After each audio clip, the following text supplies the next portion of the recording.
پڑھ سکتے ہیں۔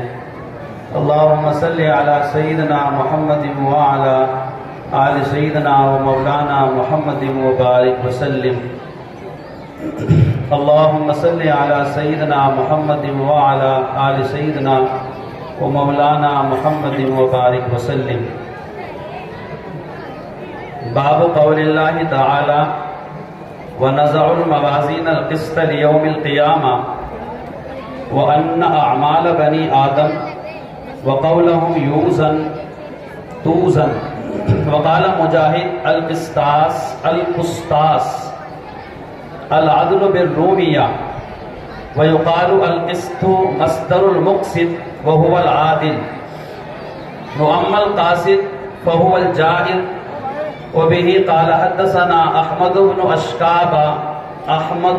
إشكاب قال حدثنا محمد بن فضيل عن عمارة بن القعقاع عن أبي زرعة عن أبي هريرة رضي الله تعالى عنه قال قال النبي صلى الله تعالى عليه وسلم كلمتان حبيبتان إلى الرحمن خفيفتان على اللسان ثقيلتان في الميزان سبحان الله وبحمده سبحان الله العظيم۔ یہ کتاب جو اس وقت ہمارے سامنے ہے، امام بخاری رحمۃ اللہ علیہ کی نبی علیہ السلام کی احادیث کو جمع کیا ہوا ایک بہترین اور قیمتی ذخیرہ ہے۔ نماز جمعہ سے پہلے ہم نے اپنے استاد محترم سے سنا کہ نبی علیہ السلام کی کل احادیث کی تعداد 27 لاکھ ہیں۔ ان احادیث میں سے امام بخاری رحمۃ اللہ علیہ نے اپنی اس کتاب میں کئی ہزار احادیثوں کو جمع کیا ہے۔ سوال پیدا ہوتا ہے یہ امام بخاری کون ہیں؟ امام بخاری رحمۃ اللہ علیہ کا نام محمد ہے، ان کے والد کا نام اسماعیل ہے، اسماعیل کے والد کا نام ابراہیم ہے، ابراہیم کے والد کا نام برکزبہ ہے، اور آگے چل کر ان کے ناموں کے ساتھ میں جعفی اور یمانی لگتا ہے۔ گویا اس اعتبار سے امیر المومنین فی الحدیث جن کا لقب ہے امام بخاری رحمۃ اللہ علیہ، یہ بخارا کے رہنے والے ہیں، اسی کی طرف نسبت کرتے ہوئے انہیں امام بخاری کہتے ہیں۔ امیر المومنین فی الحدیث محمد ابن اسماعیل بن ابراہیم بن مغیرہ بن بردزبہ الجوفی الیمانی۔ امام بخاری رحمۃ اللہ علیہ کے پردادا مغیرہ حاکم وقت یمان کے ہاتھ پر ایمان لائے تھے، اسی نسبت پر امام بخاری رحمۃ اللہ علیہ کو یمانی کہا جاتا ہے۔ امام بخاری رحمۃ اللہ علیہ کے پردادا کے والد بردزبہ یہ مجوسی تھے، آگ کی پرستش کرتے تھے۔ بعد میں ان کے بیٹے مغیرہ مسلمان ہوئے۔ ہمارے علماء نے لکھا ہے کہ ان کے والدین کے حالات تو معلوم نہیں ہیں، البتہ امام بخاری رحمۃ اللہ علیہ کے والد اسماعیل بڑے عالم تھے اور صاحب حیثیت اور تقوی اور طہارت کے مالک تھے۔ امام بخاری رحمۃ اللہ علیہ سن 194 ہجری میں جمعے کے روز پیدا ہوئے۔ امام بخاری رحمۃ اللہ علیہ نے 10 سال کی عمر میں پڑھنا شروع کیا اور 11 سال کی عمر میں حضرت امام بخاری رحمۃ اللہ علیہ 70,000 احادیثوں کے حافظ بن گئے۔ اب دیکھیے 70,000 احادیثوں کا یاد کر لینا یہ کوئی آسان کام نہیں ہے۔ امام بخاری رحمۃ اللہ علیہ کے 1 لاکھ احادیث متن کے ساتھ، سند کے ساتھ اور راویوں کے حالات کے ساتھ بالکل ازبر تھی۔ صحیح احادیث امام بخاری رحمۃ اللہ علیہ کے 1,00,000 یاد تھی، اور غیر صحیح احادیث امام بخاری رحمۃ اللہ علیہ کے 2,00,000 یاد تھی۔ اس اعتبار سے امام بخاری رحمۃ اللہ علیہ 3,00,000 احادیث کے حافظ تھے۔ 11 سال کی عمر میں علم کی تلاش اور جستجو میں اس وقت کے محدثین عظام کی تلاش میں گھومتے، کبھی حجاز کا سفر کرتے، کبھی مصر اور شام تشریف لے جاتے، کبھی بصرہ جاتے اور کبھی کوفہ تشریف لے جاتے، حتیٰ کہ حجاز مقدس میں مکہ اور مدینہ میں امام بخاری رحمۃ اللہ علیہ نے کئی سال گزارے۔ امام بخاری رحمۃ اللہ علیہ اپنی والدہ اور اپنے بھائی کے ساتھ میں حج کرنے کے لیے تشریف لے گئے، مگر ان کی والدہ اور ان کے بھائی تو حج کر کے واپس آ گئے۔ امام بخاری رحمۃ اللہ علیہ وہیں رہ پڑے اور وہاں کے محدثین کے تلاش میں اور جستجو میں ان کے حلقہ درس کا چکر لگاتے، جہاں انہیں پتہ چلتا کہ یہاں حدیث کا درس ہوتا ہے، امام بخاری رحمۃ اللہ علیہ وہیں تشریف لے جاتے اور وہاں جا کر حدیث ان سے سیکھتے اور سنتے اور املا کرتے۔ ابھی امام بخاری رحمۃ اللہ علیہ کی عمر 18 سال کی ہوئی تھی کہ امام بخاری رحمۃ اللہ علیہ ایک اچھے خاصے عالم بن گئے، فاضل بن گئے، لاکھوں احادیث کے حافظ بن گئے۔ امام بخاری رحمۃ اللہ علیہ اپنے اساتذہ کی خدمت میں اپنے طلباء کے ساتھ بیٹھتے تو طلباء کے ہاتھ میں قلم ہوتا اور ان کے سامنے حدیث کو لکھنے کے لیے کاغذ یا دوسری چیزیں ہوتی، مگر امام بخاری رحمۃ اللہ علیہ کے ہاتھ میں نہ قلم ہوتا اور نہ ہی ان کے سامنے کاغذ وغیرہ ہوتا، بلکہ امام بخاری رحمۃ اللہ علیہ محدثین سے حدیث کو سنتے اور اسے اپنے دل اور سینے میں محفوظ کر لیتے۔ ہمارے اکابر علماء نے لکھا ہے کہ علم کا تعلق سینہ بسینہ ہے، سفینہ نہیں۔ آج کے اعتبار سے ہمارے جو علوم ظاہرہ ہیں وہ ہمارے ان کتاب کے اوراق میں محفوظ ہیں۔ کتاب کے اوراق ہم سے الگ ہو گئے تو اب ہم عالم نہ رہے بلکہ ہم کاغذوں کے حافظ تھے یا کاغذوں کے عالم تھے۔ امام بخاری رحمۃ اللہ علیہ کو احادیث کے لکھنے کے لیے نہ کاغذ کی ضرورت تھی نہ کسی دوسری چیز کی ضرورت تھی۔ ادھر استاد حدیث بیان کرتا، امام بخاری رحمۃ اللہ علیہ اس حدیث کو سنتے اور ان کے یاد ہو جاتی۔ تبھی تو امام بخاری رحمۃ اللہ علیہ لاکھوں احادیث کے حافظ ہیں۔ امام بخاری رحمۃ اللہ علیہ خالص احادیث کے حافظ نہیں ہیں، بلکہ جہاں امام بخاری رحمۃ اللہ علیہ نے حدیث کو یاد کیا یا حدیث ان کے یاد ہو گئی، وہیں امام بخاری رحمۃ اللہ علیہ کے جو درمیان میں سندیں ہوتی ہیں، حدیث کو روایت کرنے والے راوی ہوتے ہیں، ہر راوی کب پیدا ہوئے، کس سن میں پیدا ہوئے اور کب ان کا انتقال ہوا، کہاں انتقال ہوا، ان کی زندگی کیسی تھی، کس اعتبار سے انہوں نے زندگی گزاری، ہر راوی کے حالات امام بخاری رحمۃ اللہ علیہ کے یاد تھے۔ یہ بلا کا حافظہ اللہ رب العزت نے حضرت امام بخاری رحمۃ اللہ علیہ کو عطا کیا تھا۔ 18 سال کی عمر میں جبکہ یہ نوجوانی کا زمانہ ہوتا ہے، امام بخاری رحمۃ اللہ علیہ مسند حدیث پر بیٹھ کر بڑے بڑے مشائخ اور محدثین کو حدیث کا درس دیتے تھے، حتیٰ کہ امام بخاری رحمۃ اللہ علیہ کے درس حدیث میں 1,00,000 حضرات ان سے حدیث سننے کے لیے جمع ہوتے تھے۔ شرائع حدیث نے لکھا ہے کہ خود امام بخاری رحمۃ اللہ علیہ سے یہ کتاب بخاری شریف 90,000 طلباء نے پڑھی ہے۔ اب دیکھیے اس کے علاوہ کی تفصیل اس کے علاوہ ہے۔ امام بخاری رحمۃ اللہ علیہ نے اب حدیث کی اس کتاب کو لکھنے کا ارادہ کیا، وہ ایک لمبی تفصیل ہے۔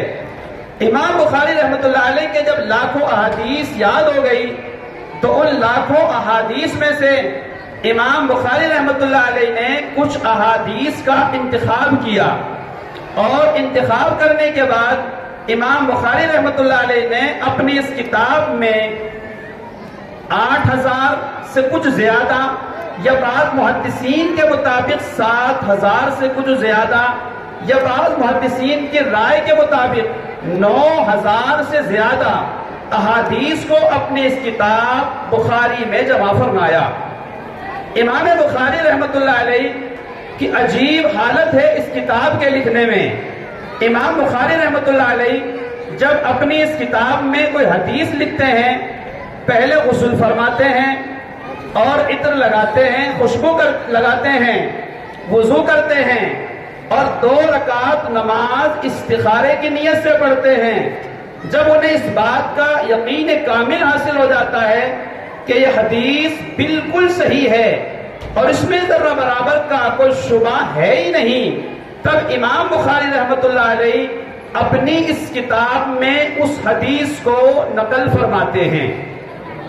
امام بخاری رحمۃ اللہ علیہ نے اپنے اس کتاب بخاری شریف کو 3 مرتبہ خود اپنے ہاتھوں سے لکھا۔ طواف کرتے اور ترجمۃ الباب لکھتے، مقام ابراہیم پر نماز پڑھتے۔ اب دیکھیے کہ اگر 9,000 احادیثیں ہیں بخاری شریف میں، تو 9,000 احادیثوں کو جمع کرنے کے لیے امام بخاری رحمۃ اللہ علیہ نے گویا 9,000 مرتبہ غسل کیا۔ 9,000 مرتبہ امام بخاری رحمۃ اللہ علیہ نے 2 رکعت نماز پڑھی۔ 9,000 مرتبہ گویا امام بخاری رحمۃ اللہ علیہ نے استخارہ کیا، تب جا کر امام بخاری رحمۃ اللہ علیہ نے اپنی اس کتاب میں ان احادیثوں کے اس ذخیرے اور حدیث کے اس ذخیرے کو جمع کیا۔ امام بخاری رحمۃ اللہ علیہ نے بڑی محنتیں فرمائی اور بڑی محنتیں اس اعتبار سے کی کہ رات میں اور دن میں امام بخاری رحمۃ اللہ علیہ بڑا مجاہدہ کرتے، ریاضت کرتے، محنت سے کام لیتے، حتیٰ کہ امام بخاری رحمۃ اللہ علیہ باوجود اس کے کہ مالدار تھے، والد نے جب انتقال ہوا تو وراثت میں بہت مال چھوڑا تھا، لیکن چونکہ اگر وہ مال و دولت میں، تجارت میں مصروف ہوتے تو دین کا یہ بڑا کام اور یہ خدمت امام بخاری انجام نہ دے سکتے، لہٰذا امام بخاری رحمۃ اللہ علیہ نے اپنے مال کو مزاربت کے طور پر اپنے کسی ساتھی کے حوالے کیا اور وہ اس سے کچھ پیسے کما کر امام بخاری رحمۃ اللہ علیہ کو دیتا، جس سے امام بخاری رحمۃ اللہ علیہ کا ایک گھر کا کام کاج چلتا۔ امام بخاری رحمۃ اللہ علیہ رات اور دن اسی حالت میں ان کی گزر جاتی۔ پتہ چلتا کہ 100 کلومیٹر کے فاصلے پر ایک محدث ہیں جن کے پاس نبی علیہ السلام کی حدیث موجود ہے۔ امام بخاری رحمۃ اللہ علیہ پیدل سفر کر کے یا سواری مہیا ہوتی، سواری پر سوار ہو کر اس سینکڑوں کلومیٹر کا سفر طے کرتے، حتیٰ کہ امام بخاری رحمۃ اللہ علیہ کو حدیث کے حاصل کرنے کے تعلق سے بعض اوقات بھوکا اور پیاسا رہنا پڑتا۔ ایک موقع پر امام بخاری رحمۃ اللہ علیہ بیمار ہو گئے۔ جب حکیم اور اطباء کو ان کا قارورہ دکھایا گیا تو اس وقت کے ماہر اور حاذق طبیب اور اطباء نے ان کے قارورے کو دیکھ کر یہ فیصلہ کیا کہ یہ قارورہ ہمیں ایک ایسے بندے کا لگتا ہے جو سالن استعمال نہیں کرتا۔ امام بخاری رحمۃ اللہ علیہ سے پوچھا گیا تو انہوں نے فرمایا کہ میں حدیث کا علم حاصل کرنے میں اور حدیث کی خدمت کرنے میں ایسا مصروف ہوا کہ 40 سال سے مجھے سالن استعمال کرنے کی نوبت ہی نہیں آئی۔ اب دیکھیے یہ ریاضت اور مجاہدہ ہے امام بخاری رحمۃ اللہ علیہ کا نبی علیہ السلام کی کتاب، نبی علیہ السلام کی ان احادیث کو جمع کرنے کے تعلق سے۔ یہی کتاب اس وقت ہمارے سامنے ہے اور آج اس کتاب کا اختتام ہے۔ امام بخاری رحمۃ اللہ علیہ نے اپنی اس کتاب میں سب سے پہلی جو حدیث نقل کی ہے وہ سیدنا حضرت عمر بن خطاب رضی اللہ تعالیٰ عنہ سے مروی ہے۔ جو حدیث امام بخاری رحمۃ اللہ علیہ اپنی اس کتاب میں لے کر آئے ہیں وہ حدیث ہے انما الاعمال بالنیات۔ امام بخاری رحمۃ اللہ علیہ گویا اپنی اس کتاب کی ابتدا اس حدیث کے شروع کرنے سے اس بات کی طرف کرنا چاہتے ہیں کہ ہمارے جو طلبہ ہیں یا ہماری جو طالبات ہیں یا ہمارے جو عام لوگ ہیں، مومنین حضرات ہیں، ان کو کوئی بھی کام اگر کرنے کی ضرورت پیش آئے تو وہ پہلے اپنی نیت کو خالص کر لیں اور اس کے بعد اس کام کا آغاز کریں۔ اگر کام بہت بڑا ہے مگر نیت صحیح نہیں ہے تو اس کام کے کرنے کا کوئی فائدہ نہیں ہے۔ امام بخاری رحمۃ اللہ علیہ نے اپنی اس کتاب کو شروع کرتے وقت گویا ہمیں اس بات کی تعلیم دی کہ آپ تمام حضرات کو چاہیے نماز پڑھیں تو اپنی نیت کو صحیح کریں، روزہ رکھیں تو اپنی نیت کو صحیح کریں، زکوٰۃ دیں تو اپنی نیت کو صحیح کریں، حتیٰ کہ اگر ہم کرسیوں پر بیٹھ کر مسند تقریر اور خطابت میں آئیں تو اس وقت بھی ہم اپنی نیت کو صحیح کریں۔ نماز پڑھاتے وقت امام کو چاہیے اپنی نیت کو صحیح کرے، تقریر کرتے وقت مقرر کو چاہیے کہ وہ اپنی نیت کو صحیح کرے۔ اگر اس کی اپنی نیت صحیح نہیں ہے تو اس کی ساری نمازیں کسی کام کی نہیں ہیں۔ اگر وہ روزوں پہ روزے بھی رکھتا ہے مگر اس کی نیت صحیح نہیں ہے تو اس کا بھوکا مرنے سے خدا اسے کچھ اس کے بدلے میں دینے والا نہیں ہے۔ ہمیں چاہیے کہ ہم اپنا ہر عمل کرنے سے پہلے اپنی نیت کو خالص کریں کہ میرا معاملہ اللہ تعالیٰ سے ہے اور میں جو نماز پڑھتا ہوں یا دیگر نیک اعمال کرتا ہوں تو اس کا مقصد مجھے اللہ تعالیٰ کی رضا کو حاصل کرنا ہے۔ اسی لیے امام بخاری رحمۃ اللہ علیہ نے بیان کرتے کرتے نبی علیہ السلام کی حدیث آگے چل کر بیان فرمائی، ان تعبد اللہ کأنک تراہ فإن لم تکن تراہ فإنہ یراک۔ تم اللہ کی عبادت اس طرح کرو جیسے تم اللہ کو دیکھ رہے ہو۔ اور اگر یہ بات پیدا نہیں ہوتی تو پھر یہ تو سوچنا ہی چاہیے کہ اللہ رب العزت مجھے دیکھ رہے ہیں۔ ظاہر ہے کہ اگر ہم نماز پڑھنے کے ابتدا میں ہمارے دل میں یہ بات پیدا ہو جائے کہ میں اس وقت پروردگار کے دربار میں حاضر ہو رہا ہوں، پروردگار عالم مجھے دیکھتے ہیں، تو ظاہر ہے کہ ہمارے نقل و حرکت نماز کے تعلق سے کیسی ہوگی، پھر ہماری نماز میں خشوع کیسا ہوگا، اور پھر ہماری نماز میں خضوع کیسا ہوگا، اور پھر ہماری نماز میں انابت اللہ یعنی اللہ تعالیٰ کی طرف رجوع ہم کیسے ہوں گے۔ گویا امام بخاری رحمۃ اللہ علیہ اپنی اس کتاب میں جو حدیث لے کر آ رہے ہیں تو گویا تمام طلباء طالبات اور اس کتاب کو پڑھنے والے اور عام مومنین کے لیے گویا یہ ایک پیغام دے رہے ہیں، آپ دنیا میں آئے ہیں اپنی نیت کو ہر عمل سے کرنے سے پہلے صحیح کر لیا کرو۔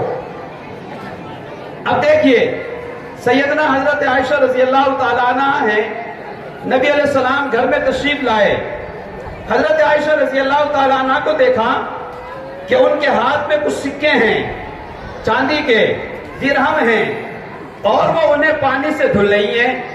نبی علیہ السلام نے پوچھا، اے عائشہ تم انہیں کیوں دھل رہی ہو؟ تو حضرت عائشہ رضی اللہ تعالیٰ عنہ نے فرمایا، اے اللہ کے پیارے حبیب، میں نے آپ کی زبان مبارک سے سنا ہے کہ جب کوئی بندہ اپنا مال راہ خدا میں خرچ کرتا ہے، وہ دینے والا بندہ جب دیتا ہے تو پہلے وہ مال اور وہ درہم اللہ کے ہاتھ میں جاتے ہیں، اس کے بعد اللہ تعالیٰ اس بندے کے حوالے کر دیتے ہیں۔ میرے دل میں یہ بات آئی کہ جب میں یہ درہم و دینار اللہ کے راستے میں صدقہ کروں تو اللہ رب العزت کے ہاتھ میں یہ دینار اور درہم جائیں گے تو گویا یہ پاک اور صاف ہونے چاہیے، دھلے ہوئے ہونے چاہیے۔ اس نیت کے ساتھ میں ان درہم اور دنانیر کو دھل رہی ہوں۔ یہ نیت تھی حضرت عائشہ رضی اللہ تعالیٰ عنہ کی۔ ہمیں چاہیے کہ ہم ہر نیک عمل میں اپنے نیت کو خالص کریں۔ پھر امام بخاری رحمۃ اللہ علیہ نے اپنی اس کتاب میں طہارت کے احکام پر احادیث لائے، نماز کے احکام پر احادیث لائے، زکوٰۃ کے احکام پر حدیث لائے۔ دنیا میں کیا ہوگا وہ سارے حالات امام بخاری رحمۃ اللہ علیہ نے ان تمام احادیث پر مشتمل جو احادیث تھی نبی علیہ السلام کی، وہ تمام احادیث امام بخاری رحمۃ اللہ علیہ نے اپنی اس کتاب بخاری شریف میں درج فرمائی ہیں۔ اب اس وقت میں بیان ہے آخری حدیث کا۔ امام بخاری رحمۃ اللہ علیہ اپنی ہر اس کتاب میں ترجمۃ الباب قائم کرتے ہیں اور ایک ابواب قائم کرتے ہیں۔ اب اس وقت میں چونکہ یہ باتیں ہمارے علماء سے متعلق ہیں اور ہمارے طلباء سے متعلق ہیں، عام باتیں انشاءاللہ حدیث کے اخیر میں بیان کی جائیں گی۔ اس طرح یہ نہ سمجھیں کہ بہت ساری علمی باتیں ہیں وہ ہمارے کانوں میں نہیں پہنچ رہی ہیں اور ہم ان کی باتوں کو نہیں سمجھ پا رہے ہیں، مگر چونکہ امام بخاری رحمۃ اللہ علیہ کی اس حدیث سے ہر مرحلے کے لیے ہر بندے کے لیے فائدے کی باتیں انشاءاللہ آگے نکلیں گی۔ امام بخاری رحمۃ اللہ علیہ جب کوئی باب قائم کرتے ہیں، اس کے تحت میں یا تو کوئی حدیث لے کے آتے ہیں یا قرآن مجید کی کوئی آیت لے کے آتے ہیں۔ علیہ کا گویا ابواب کو قائم کرنے کا مقصد ایک دعویٰ ہے۔ اس دعوے سے جو فرقہ ضالہ اور فرقہ دنیا کے اندر باطلہ فرقے ہوتے ہیں، ان فرقہ ضالہ اور فرقہ باطلہ کا رد مقصود ہوتا ہے اور اہل سنت والجماعت کے حق کو ثابت کرنا مقصود ہوتا ہے۔ امام بخاری رحمۃ اللہ علیہ باب لے کر آئے، باب قول اللہ تعالی وَنَزَعُ الْمَوَازِينَ الْقِسْطَ لِيَوْمِ الْقِيَامَةِ کہ امام بخاری رحمۃ اللہ علیہ نے ایک باب قائم کیا اور اس باب کے تحت قرآن مجید کی ایک آیت لے کر آئے۔ قرآن مجید کی اس آیت میں اللہ تعالیٰ کیا فرماتے ہیں؟ قرآن مجید کی اس آیت کا ترجمہ یہ ہے وَنَزَعُ الْمَوَازِينَ الْقِسْطَ لِيَوْمِ الْقِيَامَةِ ہم قیامت کے دن میزان یعنی ترازو کو قائم کریں گے۔ اس میزان اور ترازو کو قائم کرنے کا مقصد کیا ہوگا؟ اس میزان اور ترازو کو قائم کرنے کا مقصد اعمال بنی آدم، اقوال بنی آدم کو تولا جائے گا۔ ہم دنیا میں جو نقل و حرکت کرتے ہیں، جو عبادتیں کرتے ہیں، جو گناہ کرتے ہیں، ہر عمل اللہ تعالیٰ کے فرشتے نامہ اعمال میں لکھ رہے ہیں۔ قیامت کے دن اللہ تعالیٰ میزان کو قائم کریں گے اور اس میزان میں ہمارے اعمال کو تولا جائے گا۔ فرقہ باطلہ میں سے ایک فرقہ ہے جس کا نام ہے معتزلہ۔ معتزلے کا کہنا یہ ہے کہ اعمال اعراض میں سے ہیں اور اعراض جسم سے پاک ہوتے ہیں، اور جب ان کے جسم نہیں ہوتا تو پھر ان کو تولا بھی نہیں جا سکتا، لہذا میزان عدل یعنی ترازو اعمال کو تولنے کے لیے قائم نہیں کی جائے گی۔ اہل سنت والجماعت کا عقیدہ یہ ہے میزان قائم کی جائے گی، ترازو قائم کی جائے گی اور اس میں ہمارے اعمال کو تولا جائے گا۔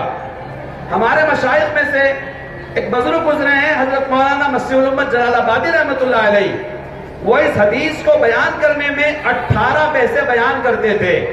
ان 18 پیسوں کو بیان کرنے کے لیے 5 سے 6 گھنٹے کا وقت لگتا ہے۔ یہاں چونکہ اس وقت میں بہت مختصر اوقات کا خیال رکھتے ہوئے تمام باتیں تھوڑی تھوڑی آپ حضرات کے سامنے عرض کی جائیں گی۔ اب دیکھیے وَنَزَعُ الْمَوَازِينَ اور ہم قائم کریں گے موازین کو۔ سب سے پہلی بات، موازین جمع ہے میزان کی۔ ہمارے طلباء جانتے ہیں اور جو ہماری طالبات پڑھی ہوئی ہیں وہ اس وقت درس میں شامل ہیں، وہ جانتی ہیں کہ یہ میزان تھا اور اصل میں اس کی اصل میوزان ہے۔ یہ میوزان سے میزان کیسے بن گیا؟ صاحب پنجگنج نے اور صاحب علم الصیغہ نے اور ہمارے علماء صرفیین نے قاعدہ لکھا ہے، ہر واو اور یا جو ساکن ہو اس کا ماقبل مکسور ہو اس واو کو یا سے بدل دیا جاتا ہے، لہذا اس میوزان سے اس کا میزان بن گیا۔ میزان کے معنی ترازو کے آتے ہیں۔ اب سوال پیدا ہوتا ہے، میزان یہاں اللہ تعالیٰ جمع لے کر آئے موازین جو میزان کی جمع ہے، میزان کے معنی ایک ترازو کے آتے ہیں اور موازین کے معنی بہت ساری ترازو کے آتے ہیں۔ آیا قیامت کے دن اللہ تعالیٰ ایک میزان قائم کریں گے یا مختلف میزانیں اور مختلف ترازویں ہوں گی؟ ایک بحث یہ ہے۔ دوسری بحث یہ ہے کہ وہ میزان یعنی ترازو کیسی ہوگی؟ انصاف کی ترازو ہوگی یا غیر انصاف کی ترازو ہوگی؟ آگے دوسری بحث یہ آتی ہے، الموازین جمع ہے القسط اس کی صفت ہے.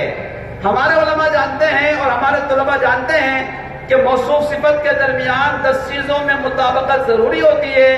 موازین کو جمع لے کر آئے اور القسط جو اس کی صفت ہے بظاہر اس کو واحد لے کر آئے. تو یہاں اس کا کیا مطلب ہے؟ تیسری بحث جو آگے آ رہی ہے وہ اعمال بنی آدم سے متعلق ہے.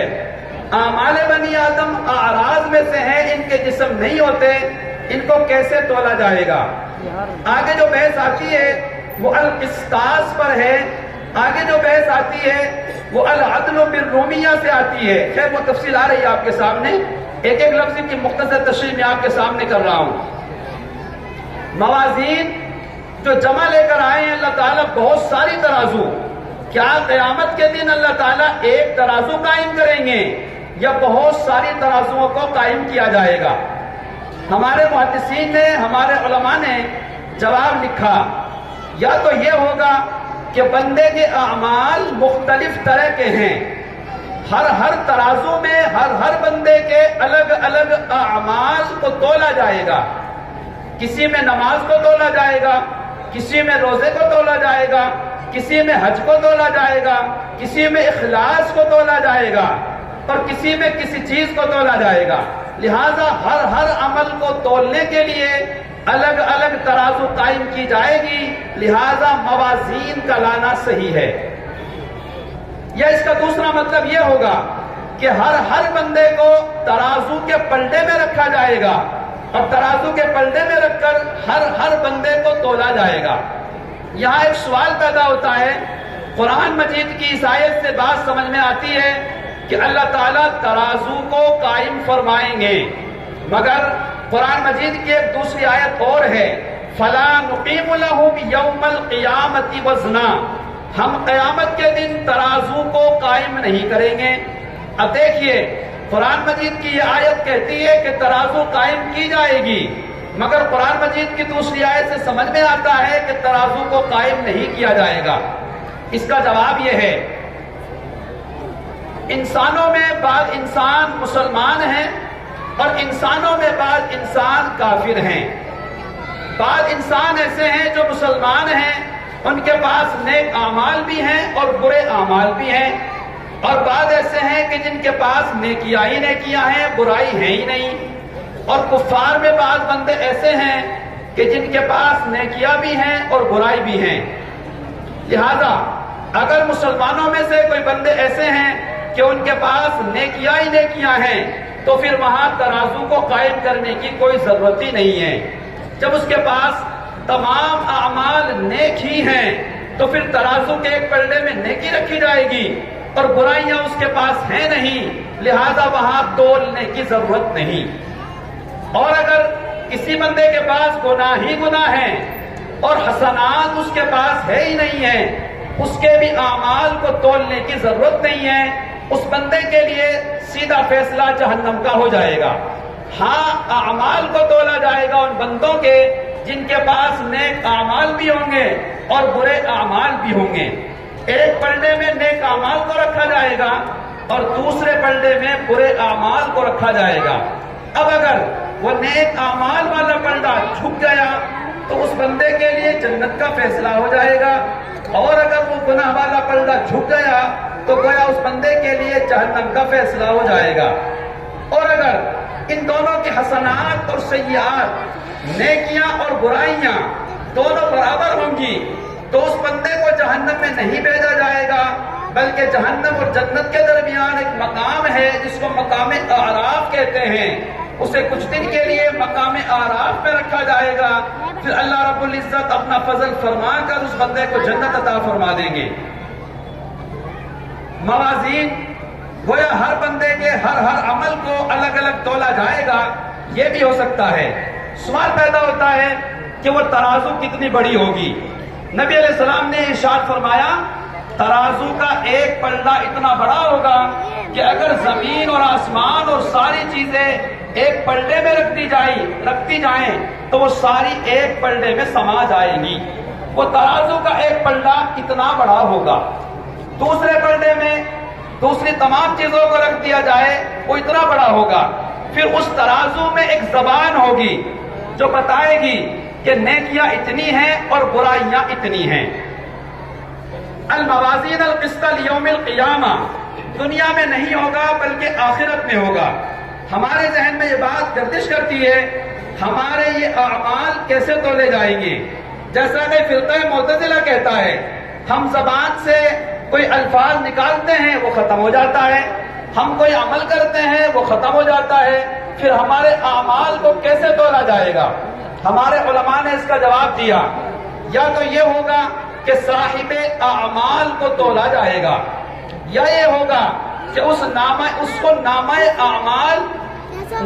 اعمال کو کتاب کی شکل دے دی جائے گی اور کتاب کی شکل دے کر اس نامہ اعمال یعنی رجسٹر کو تولا جائے گا۔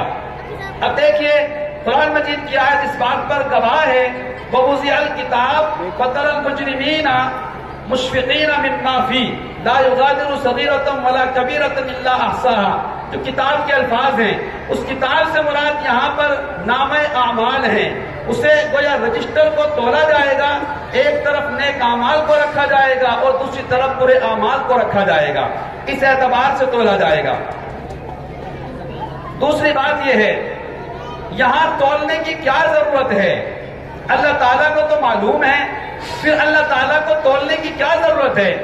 اللہ تعالیٰ ہمارے اعمال کے کرنے سے پہلے بھی ویسے ہی جانتے ہیں جیسے ہمارے اعمال کے کرنے کے بعد جانتے ہیں، اور وزن کرنے کی ضرورت تو وہاں پڑتی ہے جہاں پر پہلے سے معلوم نہ ہو۔ جب اللہ تعالیٰ کو پہلے سے معلوم ہے کون بندہ جنتی ہے اور کون بندہ جہنمی ہے تو پھر اللہ تعالیٰ اعمال کا وزن کیوں کریں گے؟ ہمارے مشائخ نے اس کا جواب لکھا صرف اللہ تعالیٰ وہاں پر جو وزن کریں گے تو اس کا مقصد یہ ہوگا کہ وہ ہمیں دکھانا چاہتے ہیں، اپنا فضل ہمارے اوپر ظاہر کرنا چاہتے ہیں اور ہمارے اعمال اور نامہ اعمال کو ہمارے سامنے لانا چاہتے ہیں۔ اس کا مقصد یہ نہیں ہے کہ اللہ تعالیٰ جاننے کے لیے ایسا کر رہے ہیں بلکہ ہمارے اپنے فائدے کے لیے تاکہ اللہ کا فضل ظاہر ہو جائے، اس بنا پر ایسا کیا جائے گا۔ تیسری بات جو ہمارے یہاں پر عوام حضرات ہیں ان کے ذہن میں آتی ہے اعمال کو کیسے تولا جائے گا؟ اس زمانے میں سمجھنا مشکل ہے مگر آج کے زمانے میں اس اعمال کے وزن کو سمجھنا بہت آسان ہے۔ چنانچہ آج کی جدید سائنس نے ترقی کی ہے اور ترقی کرنے کے بعد ایسے آلات اور اسباب تیار کیے ہیں جن میں وہ تمام چیزوں کا وزن کرتے ہیں۔ چنانچہ ڈاکٹروں کے پاس ایک تھرمامیٹر ہوتا ہے، اگر وہ زبان کے نیچے لگاتا ہے یا بغل میں لگاتا ہے تو تھوڑی دیر کے بعد نکال کے کہتا ہے اس بندے کو تو 102 یا 3 یا 4 ڈگری بخار ہے۔ حرارت کو ناپ لیتے ہیں، برودت کو ناپ لیتے ہیں۔ اب دیکھیے ہر بندے کی ساری چیزوں کو یہاں دنیا میں پرکھا جا رہا ہے، ناپا جا رہا ہے، تو اللہ تعالیٰ کے لیے کیا مشکل ہے کہ وہ ہمارے اعمال کا وزن کر لیں؟ جب بندوں کے لیے مشکل نہیں تو پھر اللہ کے لیے کیسے مشکل ہو سکتا ہے؟ اللہ کے لیے آسان ہے اور وہ ہمارے ہر عمل کا وزن کریں گے۔ وَنَزَعُ الْمَوَازِينَ الْقِسْطَ لِيَوْمِ الْقِيَامَةِ، اور ہم قیامت کے دن موازین یعنی ترازو کو قائم کریں گے۔ وَأَنَّ أَعْمَالَ بَنِي آدَمَ وَقَوْلَهُمْ يُوزَنُ، اور بے شک اعمال بنی آدم کا وزن کیا جائے گا۔ اعمال کو بھی تولا جائے گا، اقوال کو بھی تولا جائے گا۔ ہمارے جتنے اعمال ہیں ان تمام اعمال کو بھی تولیں گے، اور ہم اپنی زبان سے جو الفاظ نکالتے ہیں اللہ تعالیٰ ان کو بھی تولیں گے۔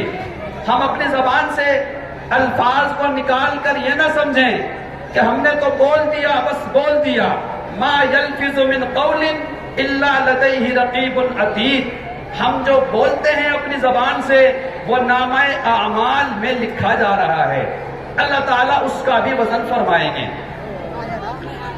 وقال مجاہد القسطاس القسطاس، دونوں طرح پڑھا جاتا ہے، قسطاس قاف کے زیر کے ساتھ اور قسطاس قاف کے پیش کے ساتھ۔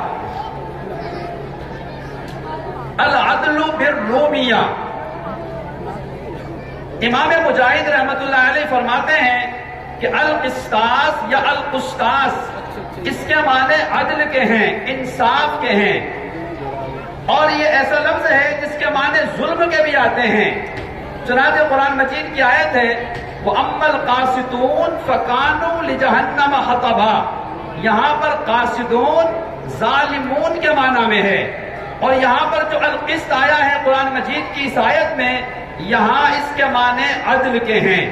ہمارے علماء جانتے ہیں جنہوں نے اصول شاشی پڑھی ہے، نور الانوار اسامی پڑھی ہے، وہاں ان تمام حضرات نے قرآن مجید کی آیت بیان کی ہے وَالْمُطَلَّقَاتِ يَتَرَبَّصْنَ بِأَنفُسِهِنَّ ثَلَاثَةَ قُرُوء۔ یہ قروء ایک ایسا لفظ ہے جو دونوں معنوں کے درمیان مشترک ہے۔ اس کے معنی پاکی کے بھی ہیں اور اس کے معنی ناپاکی کے بھی ہیں، یعنی حیض اور طہر دونوں کے ہیں۔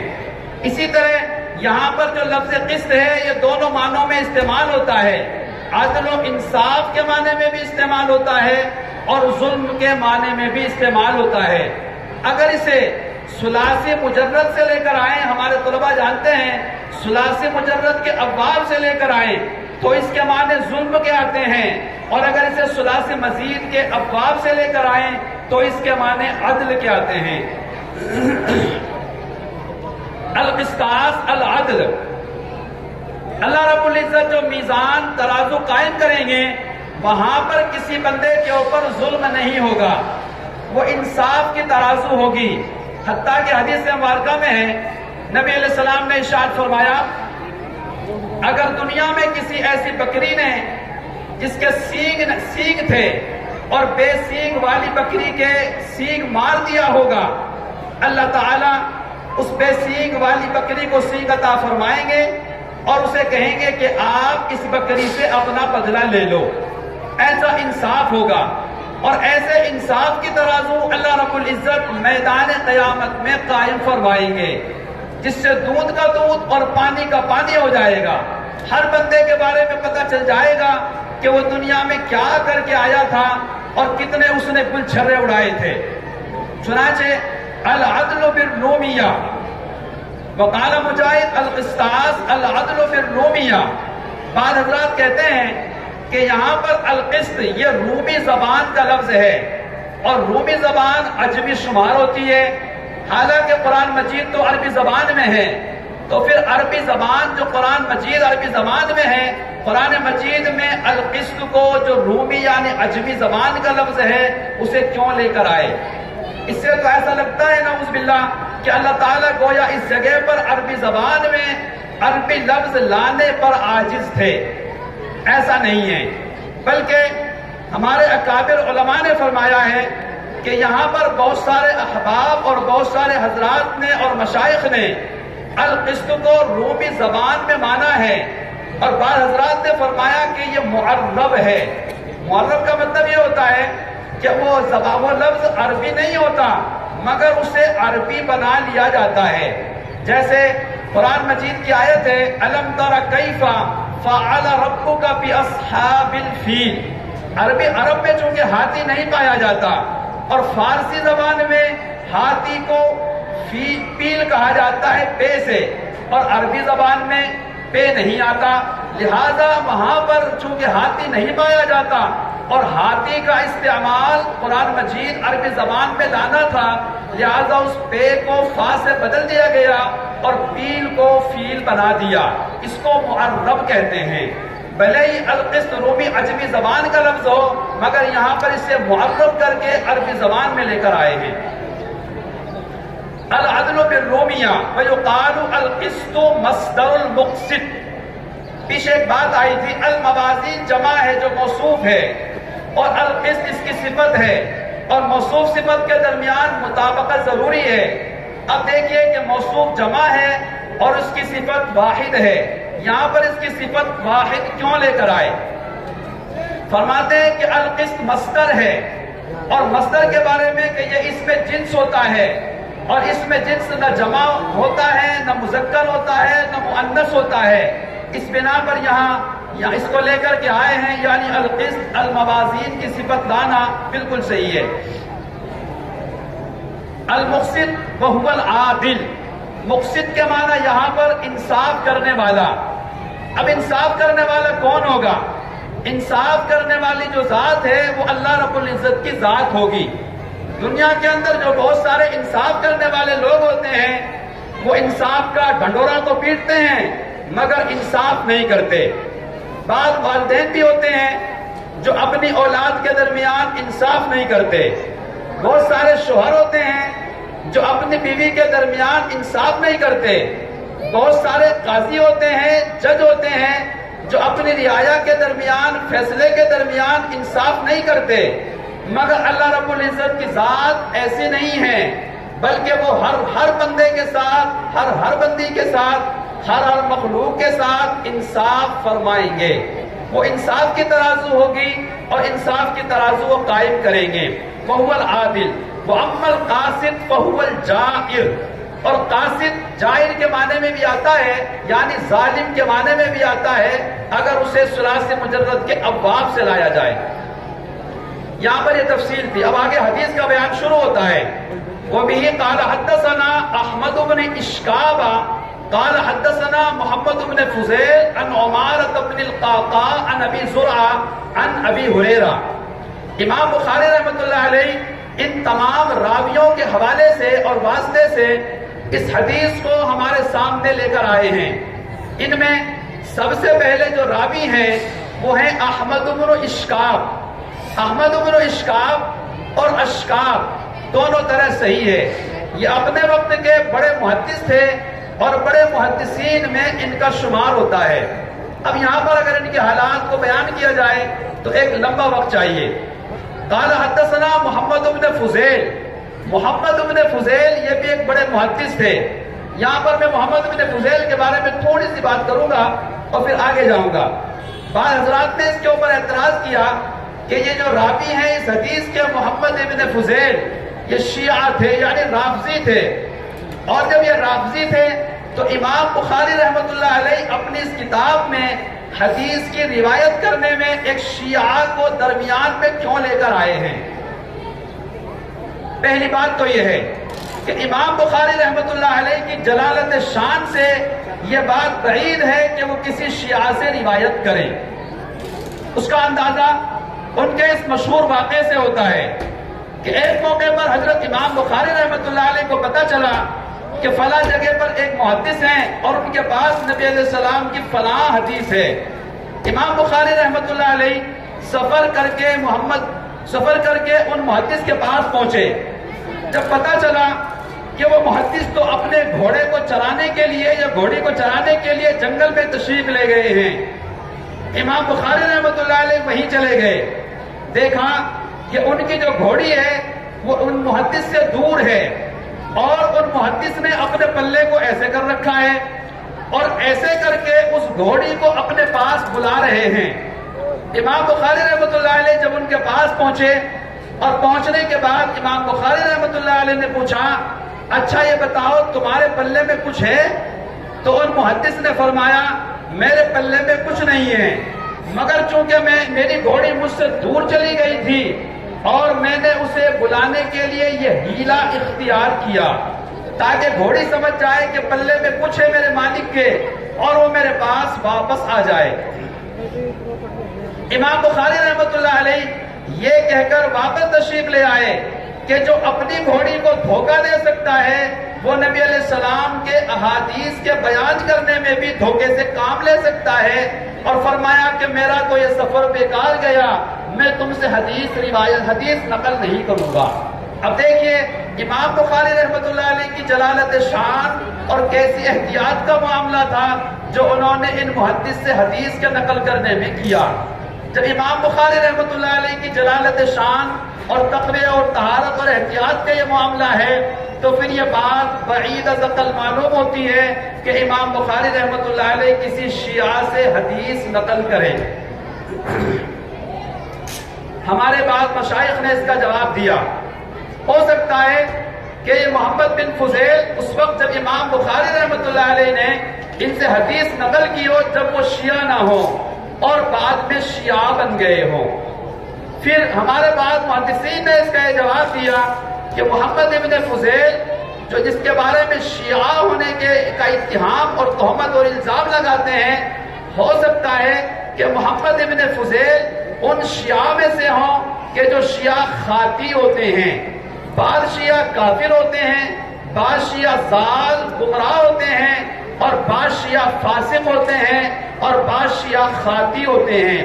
ہو سکتا ہے محمد ابن فضیل خاطی شیعہ میں سے ہوں، اور خاطی شیعہ سے روایت کا نقل کرنا کوئی پریشانی والی بات نہیں ہے، ہمارے محدثین انہیں ثقہ فرماتے ہیں۔ حدثنا محمد بن فضیل عن عمارة بن القعقاع عن ابی زرع، یہ تمام راوی ہیں جن سے امام بخاری رحمۃ اللہ علیہ نے حدیث نقل کی ہے، جو ہمارے سامنے ابھی اس کی تفصیل آئے گی۔ حضرت احمد بن اشکاب نے اس حدیث کو بیان نقل کیا ہے محمد بن فضیل سے۔ محمد ابن فضیل نے اس حدیث کو نقل کیا ہے عمارہ ابن قعقاع سے۔ عمارہ ابن قعقاع نے اس حدیث کو نقل کیا ہے حضرت ابو زرع سے۔ حضرت ابو زرع نے اس حدیث کو نقل کیا ہے سیدنا حضرت ابو ہریرہ رضی اللہ تعالی عنہ سے۔ سیدنا حضرت ابو ہریرہ رضی اللہ تعالی عنہ نبی علیہ السلام کے جلیل القدر صحابہ میں سے ہیں، احفظ الصحابہ کہا جاتا ہے۔ نبی علیہ السلام کی جتنی احادیث ہیں اور جتنے احادیث کو نقل کرنے والے ہیں، ان تمام احادیث میں سب سے زیادہ نبی علیہ السلام کی احادیث کو نقل کرنے والے سیدنا حضرت ابو ہریرہ رضی اللہ تعالیٰ عنہ ہیں۔ امام بخاری رحمۃ اللہ علیہ جو کتاب کے شروع میں حدیث لے کر آئے، اس کے راوی حضرت عمر بن خطاب ہیں جو افقہ الصحابہ ہیں، اور امام بخاری رحمۃ اللہ علیہ جو حدیث اخیر میں لے کر آئے اس کے راوی حضرت ابو ہریرہ ہیں جو احفظ الصحابہ ہیں۔ سیدنا حضرت عمر بن خطاب رضی اللہ تعالیٰ عنہ افقہ الصحابہ ہیں، صحابہ میں سب سے زیادہ دین کی صحیح سمجھ رکھنے والے ہیں اور اعلم الناس بھی ہیں۔ تبھی تو نبی علیہ السلام نے حضرت عمر بن خطاب رضی اللہ تعالیٰ عنہ کے بارے میں فرمایا تھا اگر میرے بعد کوئی نبی ہوتا تو عمر ہوتا، لیکن چونکہ میرے بعد کوئی نبی نہیں ہے لہذا عمر بھی نبی نہیں ہے۔ اس وقت میں بہت سارے فرقوں نے جنم لیا اور نبی علیہ السلام کے زمانے سے لے کر آج تک بہت سارے گمراہ حضرات یہ کہتے ہیں کہ ہم نبی ہیں یا ہم امام مہدی ہیں۔ اس وقت میں بھی ایک فرقہ ہے جو اس بات کی طرف دعویٰ کرتا ہے کہ گویا میں امام مہدی ہوں، جس کو کہتے ہیں شکیل بن حنیف۔ یاد رکھیں نبی علیہ السلام کے بعد میں کوئی نبی نہیں آئے گا۔ خود نبی علیہ السلام نے ارشاد فرمایا انا خاتم النبیین لا نبی بعدی، میں تمام نبیوں میں سب سے آخری نبی ہوں، میرے بعد کوئی نبی نہیں آئے گا۔ جو کوئی چاہے وہ مسیلمہ کذاب ہو اور چاہے وہ مرزا غلام احمد قادیانی ہو اور چاہے وہ شکیل بن حنیف ہو یا چاہے ان کے جانشین ہوں، یہ سارے جھوٹے لوگ ہیں، مکار لوگ ہیں اور دجال لوگ ہیں۔ آپ ذرا اپنے ایمان کی حفاظت فرمائیں اور نبی علیہ السلام کو آخری نبی مانیں، آپ کے بعد کوئی نبی نہیں آئے گا۔ حتیٰ کہ قیامت کے قریب سیدنا حضرت عیسیٰ علیہ السلام آسمان سے دنیا میں تشریف لائیں گے، اور وہ بھی آ کر اپنی عیسوی شریعت کی ترویج نہیں کریں گے، بلکہ وہ بھی نبی علیہ السلام کی شریعت کے احکامات پر عمل کریں گے اور لوگوں کو نبی علیہ السلام کی شریعت کی طرف رہنمائی فرمائیں گے۔ اس وقت میں اور اس سے پہلے جو بہت سارے حضرات نے امام مہدی ہونے کا دعویٰ کیا ہے، امام مہدی جو قیامت کے قریب آئیں گے جن کا نام محمد ہوگا، وہ دعویٰ نہیں کریں گے بلکہ وہ خانہ کعبہ کا طواف کر رہے ہوں گے، لوگ انہیں اسی دوران وہاں پا لیں گے اور کہیں گے کہ آپ تو ہمیں امام مہدی لگتے ہیں، مگر امام مہدی کہیں گے کہ نہیں میں امام مہدی نہیں ہوں، دعوے سے منع کریں گے اور دور جائیں گے، مگر چونکہ وہ نیک لوگوں کی جماعت ہوگی قرائن سے سمجھ جائے گی کہ صحیح معنی میں امام مہدی یہی ہیں، تو وہ امام مہدی رحمۃ اللہ علیہ کو، امام مہدی علیہ السلام کو لے کر آئیں گے، اور آگے لانے کے بعد دمشق میں جو جامع مسجد ہے اس کے مینارے پر امام مہدی رحمۃ اللہ علیہ کو لے کر آئیں گے، اور وہاں عصر کی نماز کا وقت ہوگا۔ دو فرشتوں کے سہارے سیدنا حضرت عیسیٰ علیہ السلام آسمانوں میں زندہ ہیں اور انہیں آسمانوں میں زندہ اٹھایا گیا تھا، وہ انہیں اس وقت میں مینارے پر لا کر چھوڑ دیں گے۔ وہ مینارہ دمشق کی جامع مسجد میں بن چکا ہے اور موجود ہے۔ اس وقت کے جو بہت سارے زائرین حضرات ہیں وہ دمشق کی جامع مسجد میں گئے ہیں اور انہوں نے وہ مینارہ دیکھا ہے جس پر آسمان سے سیدنا حضرت عیسیٰ علیہ السلام کو اتارا جائے گا۔ نماز کا وقت ہوگا، حضرت امام مہدی نماز کے لیے جائیں گے تو بتایا جائے گا کہ سیدنا حضرت عیسیٰ علیہ السلام تشریف لے آئے ہیں۔ امام مہدی واپس ہٹ جائیں گے اور واپس ہٹنے کے بعد لوگوں کو کہیں گے کہ ذرا سیڑھی لگاؤ۔ سیڑھی لگا کر حضرت عیسیٰ علیہ السلام کو سیڑھی کے ذریعے نیچے اتارا جائے گا۔ پھر حضرت عیسیٰ علیہ السلام کے پیچھے مجاہدین کا لشکر جرار ہوگا اور پھر دجال بھی اس دوران آ جائے گا۔ دنیا کے اندر فتنہ، یلغاریت، ظلم و بربریت اور شیطانیت ہوگی۔ اس وقت میں حضرت عیسیٰ علیہ السلام کی سرپرستی میں جہاد ہوگا اور اس وقت میں دجال کو قتل کیا جائے گا۔ حضرت عیسیٰ علیہ السلام دجال کو قتل کریں گے۔ ہمارے حضرت نے ایک موقع پر ارشاد فرمایا، جب دجال کو پتہ چلے گا کہ سیدنا حضرت عیسیٰ علیہ السلام آ گئے ہیں اور وہ تجھے قتل کریں گے تو اس کے پاس ایک بہت تیز رفتار سواری ہوگی، اور تیز رفتار سواری کا عالم یہ ہوگا کہ جہاں پر نظر پڑے گی دجال کی سواری اسی جگہ پر پہنچ جائے گی۔ ایسی برق اور تیز رفتاری سواری دجال کے پاس ہوگی۔ سیدنا حضرت عیسیٰ علیہ السلام اس کا پیچھا کریں گے اور دجال آگے بھاگنا شروع ہو جائے گا، یہاں تک کہ دجال اسرائیل میں پہنچ جائے گا، جسے آج ہم اسرائیل کہتے ہیں، جو یہودیوں کا ملک ہے۔ نبی علیہ السلام نے 1450 سال پہلے فرما دیا تھا کہ اے وہاں پر درخت لگائے جائیں گے اور یہودی درختوں کے پیچھے پناہ لیں گے، مگر درخت اس وقت بولیں گے اور جواب دیں گے اور کہیں گے دیکھو میرے پیچھے یہ بدبخت چھپا ہے، تم اسے قتل کرو۔ چنانچہ آج وہ سمجھتے ہیں کہ یہ جو ببول کے درخت ہیں یہ ہماری حفاظت کریں گے، مگر وہ ان کی حفاظت نہیں کریں گے۔ انہوں نے وہاں پر ان درختوں کو لگانا شروع کر دیا ہے، گویا یہ زمانہ قیامت کے قریب کا زمانہ ہے۔ حضرت عیسیٰ علیہ السلام اس کا پیچھا کریں گے اور وہاں تشریف لے جائیں گے، یہاں تک کہ مقام پر پہنچ جائیں گے، یعنی ملک اسرائیل میں پہنچ جائیں گے، جو یہودیوں کا پوری دنیا میں تنہا ملک ہے اور مسلمانوں کے خلاف جہاں پر پروپیگنڈے تیار ہوتے ہیں اور جہاں پر اسلحے بارود بنائے جاتے ہیں اور پوری دنیا کے اندر ان کو بھیجا جاتا ہے۔ حضرت عیسیٰ علیہ السلام وہاں پہنچیں گے۔ اب دیکھیے دجال کو پتا چلے گا کہ عیسیٰ علیہ السلام تیرے تعاقب میں اور تیرے پیچھے آ گئے ہیں، وہ فوراً ایئرپورٹ میں پہنچے گا اور ایئرپورٹ میں پہنچنے کے بعد اپنے اس تیز رفتار سواری پر سوار ہو کر وہاں سے فرار ہونا چاہے گا، اور اس ایئرپورٹ کا نام مقام لد ہوگا۔ نبی علیہ السلام نے 1400 سال پہلے بتا دیا تھا مقام لد اس جگہ کا نام ہے، وہاں پر لد ایئرپورٹ کے نام سے اسرائیل نے ایئرپورٹ بنا دیا ہے، وہ ایئرپورٹ بھی بن چکا ہے۔ دجال کے آنے کی دیر ہے، اسی لیے نبی علیہ السلام نے ارشاد فرمایا اللہم انی اعوذ بکا من فتنۃ المسیح الدجال، ہمیں دجال کے فتنے سے پناہ مانگنی چاہیے۔ چنانچہ نبی علیہ السلام نے فرمایا اگر تمہارے سامنے دجال آ جائے تم اس کے منہ پہ تھوک دو گے تو تمہارا ایمان محفوظ ہو سکتا ہے۔ نبی علیہ السلام نے ارشاد فرمایا اگر تم دجال کے فتنے سے محفوظ رہنا چاہتے ہو تو جمعے کے دن سورہ کہف کی تلاوت کیا کرو تو تم دجال کے فتنے سے بچ سکتے ہو۔ آج یہ جو موبائل کا فتنہ ہے اور آج یہ جو جگہ جگہ پر بہت سارے فتنے ہیں، یہ سارے فتنے دجال کے آنے کی افتتاحی فتنے ہیں، دجال کے آنے کی تیاریاں شروع ہو گئی ہیں۔ ہمیں چاہیے کہ ہم اپنے ایمان کی حفاظت کریں۔ چنانچہ نہ اس وقت میں ابھی کوئی امام مہدی آیا ہے اور نہ سیدنا حضرت عیسیٰ علیہ السلام آئے ہیں، وہ قیامت کے قریب تشریف لائیں گے۔ آپ اپنے ایمان کی حفاظت فرمائیں، نبی علیہ السلام آخری نبی ہیں۔ نبی علیہ السلام کے صحابی سیدنا حضرت ابو ہریرہ رضی اللہ تعالیٰ عنہ ہیں، تمام بہت ساری احادیث سے حضرت ابو ہریرہ رضی اللہ تعالیٰ عنہ کے حفظ اور زبانی یاد تھی۔ بہت سارے صحابہ اپنے معاشی اور ضروریات اور تجارت میں لگے رہتے، مگر سیدنا حضرت ابو ہریرہ نبی علیہ السلام سے احادیث کو سننے میں مصروف رہتے، یہاں تک کہ سیدنا حضرت ابو ہریرہ رضی اللہ تعالیٰ عنہ فرماتے ہیں کہ میں بھوک اور پیاس کی وجہ سے بے ہوش ہو جاتا، لوگ مجھے دیوانہ مجنون پاگل سمجھتے اور مجھے پیروں سے رونتے تھے اور سمجھتے تھے کہ اس بندے کو تو مرگی کا دورہ پڑ گیا ہے، مگر میں اصل میں مرگی کے دورے میں مبتلا نہیں ہوتا تھا، بلکہ میں بھوک اور پیاس کی وجہ سے نڈھال ہو جاتا تھا۔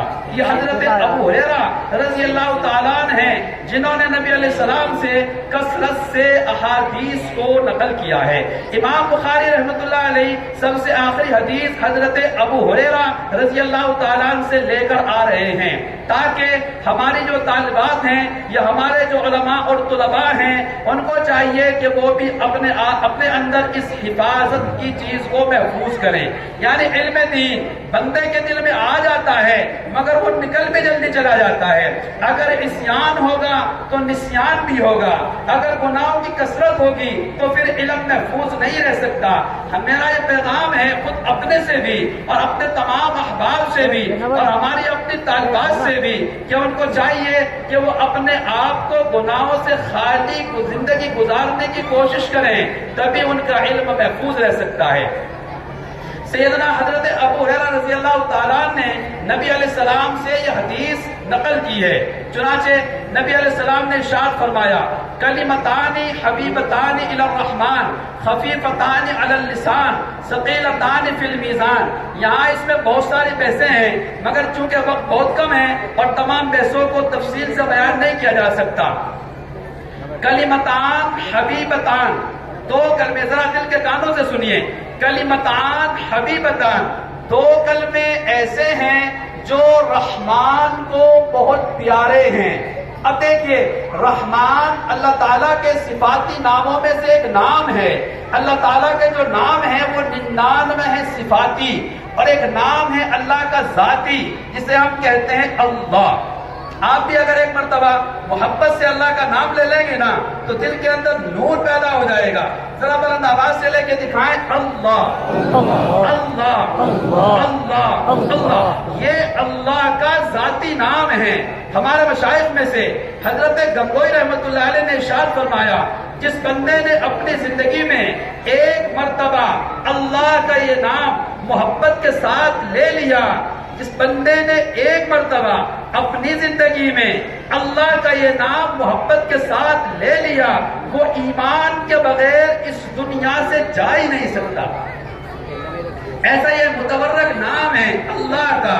چنانچہ ہمارے سلسلہ اہل نقشبندیہ کے ایک بزرگ گزرے ہیں جن کا نام تھا حضرت خواجہ فضل علی قریشی رحمۃ اللہ علیہ۔ ان کا یہ دستور تھا کہ وہ اپنے سالکین اور اپنے مریدین اور اپنے متعلقین کے قلب کے اوپر ایسے انگلی لگاتے تھے اور انگلی لگانے کے بعد 3 مرتبہ فرماتے اللہ اللہ اللہ، اور پھر فرمایا ایک موقع پر کہ اس گناہگار بندے نے جس بندے کے دل کے اوپر اللہ کا یہ نام انگلی رکھ کر کے ضرب لگا دی ہے، کوئی دنیا کا منمائی کا لال ایسا ہو ہی نہیں سکتا کہ وہ بغیر ایمان کے جائے بلکہ ایمان کے ساتھ دنیا سے جائے۔ خیر وہ ایک تفصیل ہے۔ کلمتان حبیبتان، تو یہاں پر الی الرحمن کہا، الی اللہ نہیں کہا، جبکہ اللہ کا ذاتی نام اللہ ہے اور اللہ کا صفاتی نام رحمان ہے۔ امام بخاری رحمۃ اللہ علیہ نے جو حدیث بیان کی ہے، نبی علیہ السلام نے الی اللہ نہ کہہ کر الی الرحمن کہا ہے، یعنی ذات سے صفات کی طرف آئے ہیں۔ حالانکہ یہ بات صحیح ہے اور بہتر یہ ہے کہ صفات سے ذات کی طرف جانا چاہیے، یہاں ذات سے صفات کی طرف کیوں نزول کیا؟ ہمارے مشائخ نے اس کا جواب یہ دیا، چونکہ اللہ تعالیٰ کی رحمت اور شان رحیمی تمام بندوں کے اوپر حاوی ہے۔ آپ جانتے ہیں رحمان کسے کہتے ہیں؟ ہمارے علماء نے لکھا رحمان کہتے ہیں جو تھوڑے سے کام کرنے پر زیادہ اجر دیتا ہو۔ اللہ رب العزت رحمان ہیں، ہم تھوڑا سا اجر کرتے ہیں، اللہ تعالیٰ اس کے اوپر بڑا اجر عطا فرماتے ہیں۔ اب دیکھیے، جو بندہ ایک مرتبہ سبحان اللہ کہتا ہے گویا وہ ترازو کے ایک پلٹے کو اجر و ثواب سے بھر دیتا ہے۔ اب یہ رحمان ہی کر سکتا کرتا ہے کہ ایک مرتبہ سبحان اللہ کہنے پر ترازو کے پورے پلڑے کو بھر دے۔ اب چنانچہ ہمارے علماء نے فرمایا کہ جو بندہ ایک مرتبہ سبحان اللہ کہتا ہے، ایک مرتبہ سبحان اللہ کہنے کی برکت کا فائدہ یہ ہوتا ہے کہ اللہ تعالیٰ جنت میں ایک ایسا درخت لگاتے ہیں کہ 100 سال تک اگر گھوڑے پر سوار ہو کر کوئی بندہ دوڑ لگاتا رہے تو اس درخت کو مکمل نہیں کر سکتا۔ اتنا بڑا درخت اللہ تعالیٰ سبحان اللہ کہنے پہ لگا دیتے ہیں۔ تو یہ دریا دلی اور یہ فیاضی اور یہ رحمان کی طرف سے ہو سکتی ہے، بندوں کی طرف سے نہیں ہو سکتی۔ اسی لیے نبی علیہ السلام نے حبیبتان کی جو نسبت فرمائی ہے وہ رحمان کی طرف فرمائی۔ کلمتان حبیبتان الی الرحمان، دو کلمے ایسے ہیں جو رحمان کو بہت پیارے ہیں۔ اب آپ ذرا دل کے کانوں سے سنیے اور ذرا متوجہ ہو جائیے کہ اللہ تعالیٰ کو وہ دو کلمے کون سے ہیں جن سے اللہ تعالیٰ کو بڑا پیار آتا ہے اور بڑے پسند ہے اللہ تعالیٰ کو۔ اب دیکھیے، حبیبتان یعنی اللہ تعالیٰ کو محبوب ہیں، اور جو بندہ ان دونوں کلموں کو پڑھ لیتا ہے وہ بھی اللہ کا حبیب بن جاتا ہے۔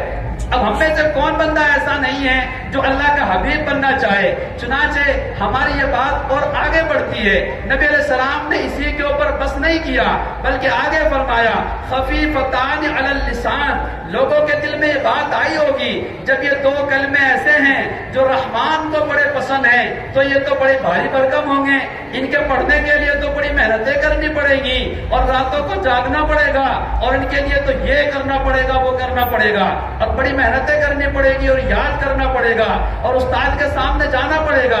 یہ بات ہمارے دماغ میں آ رہی ہے، مگر نبی علیہ السلام نے فرمایا خفیفتان علی اللسان، آپ پریشان مت ہوجئے، یہ تو بہت آسان ہیں اور زبان پر بہت ہلکے ہیں، بوڑھے سے بوڑھا بندہ بھی اس دونوں کلمات کو آسانی سے لے سکتا ہے۔ اچھا، تو ایک بات دل میں یہ بات آتی ہے، جب یہ زبان کے اوپر بہت خفیف ہیں اور زبان کے اوپر بہت ہلکے ہیں تو میزان میں ان کا کیا فائدہ ہوگا، کیا وزن ہوگا؟ چنانچہ جو چیز ہلکی ہوتی ہے اس کا کوئی وزن بھی نہیں ہوتا۔ جب یہ اتنے کلمات اتنے ہلکے پھلکے ہیں تو پھر میزان یعنی ترازو میں تو ان کا کوئی وزن ہی نہیں ہوگا۔ نبی علیہ السلام نے فرمایا ایسی بات نہیں ہے، ثقیلتان فی المیزان، جب ترازو میں ان کلمات کو رکھا جائے گا ترازو کا پلڑا جھک جائے گا۔ اب دیکھیے، حدیث کی کتابوں میں لکھا ہے کہ ایک موقع پر ایک بندے کو قیامت کے دن لایا جائے گا، اس کی نیکیاں کم ہوں گی اور اس کے گناہ زیادہ ہوں گے، تو اس وقت میں اس بندے کے بارے میں فیصلہ کیا جائے گا کہ اس بندے کے پاس نیکیاں کم ہیں اور گناہ اس بندے کے پاس زیادہ ہیں، لہذا اسے جہنم میں پہنچا دو۔ چنانچہ فرشتہ اسے جہنم کی طرف لے کے جائیں گے، نبی علیہ السلام سامنے تشریف فرما ہوں گے تو نبی علیہ السلام فرمائیں گے اس طرح میرے امتی کو واپس لے کے آؤ۔ فرشتے اس امتی کو واپس لے کے آئیں گے اور نبی علیہ السلام فرمائیں گے ذرا میرے اس امتی کے اعمال کا وزن دوبارہ کرو۔ نبی علیہ السلام کی سفارش پر اور آپ کے کہنے پر اس بندے کے اعمال کو دوبارہ تولا جائے گا۔ چنانچہ دیکھیں گے کہ گناہوں کا پلڑا بھاری ہو جائے گا اور نیکیوں کا پلڑا اوپر اٹھ جائے گا۔ نبی علیہ السلام کے پاس ایک چھوٹا سا کاغذ کا پرزہ ہوگا، نبی علیہ السلام اس کاغذ کے پرزے کو ترازو والے پلڑے میں رکھ دیں گے، یعنی نیکیوں والے پلڑے میں، جس سے نیکیوں کا پلڑا جھک جائے گا، اور جیسے نیکیوں کا پلڑا جھکے گا فوراً آواز آئے گی اور جواب کہا جائے گا اس بندے کو جنت میں لے جاؤ۔ تو بندہ کہے گا آپ مجھے بتائیں تو صحیح یہ کون سا پرچہ تھا جس نے میرے لیے جہنم کے بجائے جنت کا فیصلہ کر دیا؟ تو نبی علیہ السلام ارشاد فرمائیں گے یہ وہ پرچہ تھا کہ ایک دن تو نے دنیا میں میرے اوپر اخلاص کے ساتھ میں درود شریف پڑھا تھا اور وہ پرچہ میرے پاس پہنچ گیا تھا، میں نے اسے سنبھال کر محفوظ کر لیا تھا۔ آج یہ وہی درود شریف کا پرچہ ہے جو میں نے اس میں رکھا ہے اور جس کی برکت سے اللہ تعالیٰ نے تیرے لیے جہنم کے بجائے جنت کا فیصلہ کر دیا ہے۔ ایک چھوٹا سا پرچہ اتنا بھاری ہو جائے گا۔ ہم بھی ایک مرتبہ نبی علیہ السلام پر درود شریف پڑھیں، اللہم صلی علی سیدنا محمد وعلی آل سیدنا و مولانا محمد وبارک وسلم۔ دنیا کے اندر ہمارے لیے بڑی مشکل کا معاملہ ہے، چنانچہ ہم پاکستان میں جاتے ہیں تو وہاں کا روپیہ الگ ہوتا ہے، ہم ہندوستان میں آتے ہیں تو یہاں پر روپیہ الگ ہوتا ہے، انگلینڈ میں جاتے ہیں وہاں الگ ہوتا ہے، سعودی عربیہ میں جاتے ہیں تو وہاں پر ریال چلتا ہے، اور اگر دبئی میں جاتے ہیں تو وہاں پر درہم چلتا ہے، اور اگر آپ ملیشیا انڈونیشیا میں جاتے ہیں تو وہاں کی دوسری چیزیں ہوتی ہیں. یعنی ہندوستان کا روپیہ پاکستان میں نہیں چل سکتا، پاکستان کا روپیہ عرب میں نہیں چل سکتا. اسی طرح دنیا کا روپیہ، دنیا کے ساری کنٹریوں کا روپیہ اللہ تعالیٰ کے یہاں بھی نہیں چل سکتا. یہاں کا روپیہ الگ ہے اور وہاں کا جو روپیہ ہوگا جس سے کام بنے گا وہ ہمارے اعمال ہوں گے. ان اعمال کی وجہ سے اللہ تعالیٰ ہمارے حق میں یا تو جہنم کا فیصلہ فرمائیں گے یا جنت کا فیصلہ فرمائیں گے. مگر ہمیں اللہ رب العزت کی شان کریمی سے اور شان رحیمی سے یہ پکی امید ہے کہ اللہ رب العزت ہمارے اوپر ضرور مہربانی کا معاملہ فرمائیں گے اور ہمیں اللہ تعالیٰ ضرور اپنے خوشنودی عطا فرمائیں گے. دو کلمے ایسے ہیں جو رحمان کو بڑے پیارے ہیں، اللہ کو بڑے پیارے ہیں. دنیا کے اندر اگر ہمیں کسی سے محبت ہو جائے تو اس وقت میں بعض اوقات ہماری گرل فرینڈ کو اور ہمارے سے محبت رکھنے والی ہماری محبوبہ عاشقہ کو بعض اوقات اپنے محبوب کی بات بڑی اچھی لگتی ہے اور وہ آگے بڑھ کے کہتی ہے آپ ذرا ان الفاظ کو ایک مرتبہ میرے سامنے پھر کہہ دو. وہ یہ کہلوانا چاہتی ہے تو اس کو اچھا لگتا ہے. اسی طرح ہمیں سوچنا چاہیے کہ وہ دو کلمے کیسے ہیں جو ہمارے پروردگار کو بہت محبوب ہیں. آپ ذرا سنتے رہیے اور توجہ رکھیے کہ وہ دو کلمے رحمان کو بڑے پیارے ہیں. ہاں رحمان کو بڑے پیارے ہیں. بڑی محنت کرنے کی ضرورت نہیں ہے، راتوں کو جاگنے کی ضرورت نہیں ہے، غسل کرنے کی ضرورت نہیں ہے، وضو کرنے کی ضرورت نہیں ہے، اس کے لیے عطر لگانے کی ضرورت نہیں ہے، بڑی بھاگ دوڑ کرنے کی ضرورت نہیں ہے. اچھا تو ہم تو زبان کے بھی ذرا دیہاتی لوگ ہیں، ہم ان کلمات کو کیسے پڑھ سکیں گے؟ نبی علیہ السلام نے فرمایا خفیفتان علی اللسان، تمہاری زبان پر بہت ہلکے ہیں. پریشان ہونے کی ضرورت نہیں ہے، گھبرانے کی ضرورت نہیں ہے. گویا نبی علیہ السلام یہ تشویق دلا رہے ہیں، شوق دلا رہے ہیں. اور جب نبی علیہ السلام نے اس حدیث کو صحابہ کے سامنے پیش کیا کہ دیکھو دو کلمے رحمان کو پسند ہیں، زبان پر ہلکے ہیں، میزان میں بڑے بھاری ہیں، تو صحابہ بڑے متوجہ ہو گئے. جیسے آپ حضرات بھی بڑے متوجہ ہیں کہ ذرا دیکھیں تو صحیح وہ دو کلمے کیسے ہیں جو اللہ کو بڑے پسند ہیں، جو ہماری زبان پر بڑے ہلکے پھلکے ہیں اور جو میزان ترازو میں بڑے وزنی اور بھاری ہوں گے. ہم ان کے انتظار میں ہیں. گویا نبی علیہ السلام نے یہ ساری تمہید جو باندھی ہے تو اس پر ہمیں تشویق دلانا مقصود ہے، شوق دلانا مقصود ہے. اب ہمارے کان متوجہ ہو گئے ہیں، ہمارا دل متوجہ ہو گیا. ذرا آپ دیر نہ کریے، نبی علیہ السلام ذرا ارشاد تو فرما دیجئے وہ دو کلمے کیسے ہیں. ہم تو ذرا بے چین ہو گئے جب آپ ہمیں اتنی باتیں ارشاد فرما رہے ہیں اور ایسے ایسے کلمے آپ ہمیں بتانا چاہتے ہیں، تو ذرا آپ جلدی سے ارشاد فرما دیجئے نا کیا ہے وہ کلمے، کیا ہے وہ کلمے. تو نبی علیہ السلام نے فرمایا وہ دونوں کلمے سنو. کیا ہیں آپ حضرات بھی سنیں. نبی علیہ السلام نے فرمایا وہ دو کلمے جو رحمان کو بڑے پیارے ہیں، وہ دو کلمے جو زبان کے اوپر ہلکے ہیں، وہ دو کلمے جب میزان ترازو میں رکھے جائیں گے تو ترازو کے پلڑے کو جھکا دیں گے. وہ دو کلمے جو بندے کو جہنم سے نجات دلا کر جنت عطا فرما دیں گے. وہ دو کلمے جو اللہ کی رضا عطا فرما دیں گے. وہ دو کلمے جو بندے کے دل کی گندگی کو صاف کر دیں گے. وہ دو کلمے جو مقروضوں کے قرضوں سے انہیں نجات عطا فرما دیں گے. وہ دو کلمے جو بندے کو ظاہر اور باطن کی صفائی کا ذریعہ بن جائیں گے. وہ دو کلمے جو دنیا کے اندر سے اللہ کے عذاب کو اٹھانے کا ذریعہ بن جائیں گے. وہ دو کلمے جو دنیا کے اندر سکون کا ذریعہ بنیں گے. اچھا تو آپ ذرا بتا دیجئے نا وہ دو کلمے کون سے ہیں. آپ تو ذرا آگے تو بتاتے جاتے ہیں اور ذرا قریب ہو جائیے اور دل کی طرح متوجہ کر لیجئے وہ دو کلمے کیسے ہیں. وہ دو کلمے ذرا بتائیے نا کون سے ہیں وہ دو کلمے. اللہ کو پسند ہے، زبان پر ہلکے ہیں، میزان میں بھاری ہیں، پریشانی کو دور کرنے کا ذریعہ ہیں. تعویذ والوں ذرا غور سے سنو، تعویذ کے ذریعے یہ سارے مسائل حل نہیں ہوتے. آؤ میں تمہیں نبی علیہ السلام کے ان دو کلمات کا تعویذ دینا چاہتا ہوں. آپ ذرا اسے کسی گلے میں مت ڈالنا، آپ ذرا اسے کسی کندھے اور بازو میں مت باندھنا، آپ ذرا اسے گھر میں لٹکا کر اور گھر کی زینت مت بنانا، بلکہ آپ اپنے دل کی تختی کو ذرا صاف کر لیجئے. میں یہ دونوں کلمے آپ حضرات کے دل کے اوپر نقش کرنا چاہتا ہوں اور دل کی گہرائیوں میں جمانا چاہتا ہوں اور دل کی گہرائیوں میں اتارنا چاہتا ہوں. اچھا تو شوق تو اور بڑھ گیا ہے. ذرا بتائیے نا وہ دو کلمے کون سے ہیں. اگر آپ حضرات متوجہ ہوں تو وہ دو کلمے آپ کو بتا دوں.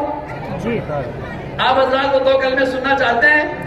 سنیے ذرا دل کے کانوں سے، نبی علیہ السلام نے فرمایا وہ دو کلمے جو ہم گناہگاروں کو اللہ کا محبوب بنا دیں گے، وہ دو کلمے جو ہم سبوں کو اللہ تعالیٰ کے قریب کر دیں گے، وہ دو کلمے جو ہمیں اللہ تعالیٰ سے ہمارے تعلق کو مضبوط کر دیں گے، وہ دو کلمے یہ ہیں سبحان اللہ و بحمدہ سبحان اللہ العظیم۔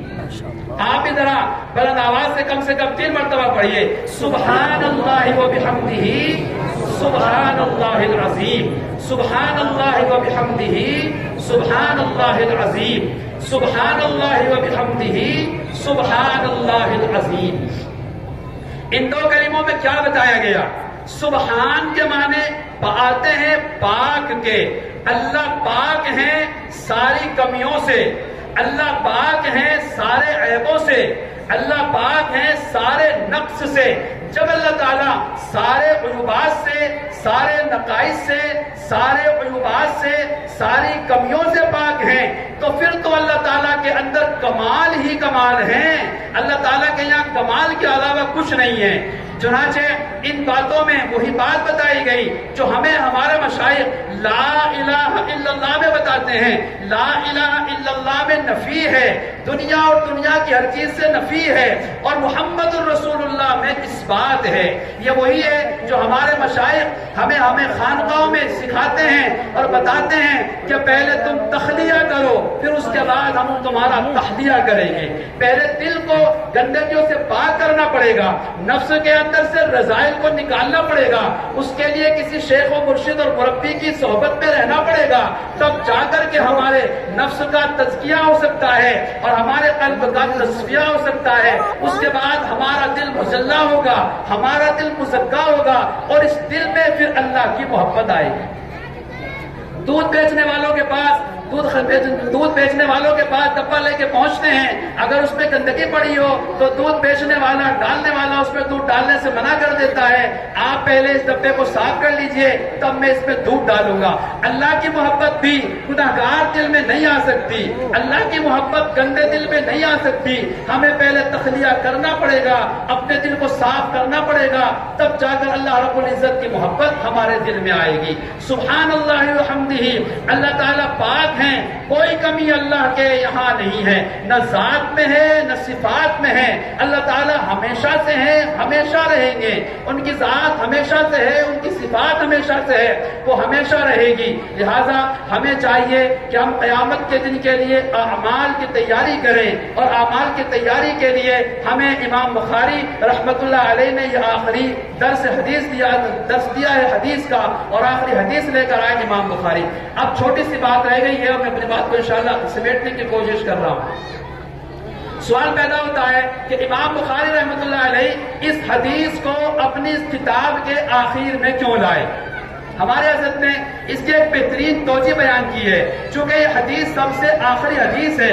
اگر طلباء اس حدیث کو پڑھتے ہیں، یعنی پوری بخاری کو پڑھ لیتے ہیں، تو پوری بخاری کو پڑھنے کے بعد وہ عالم بن جاتے ہیں، طالبات پڑھ لیتی ہیں، وہ عالمہ فاضلہ بن جاتی ہیں۔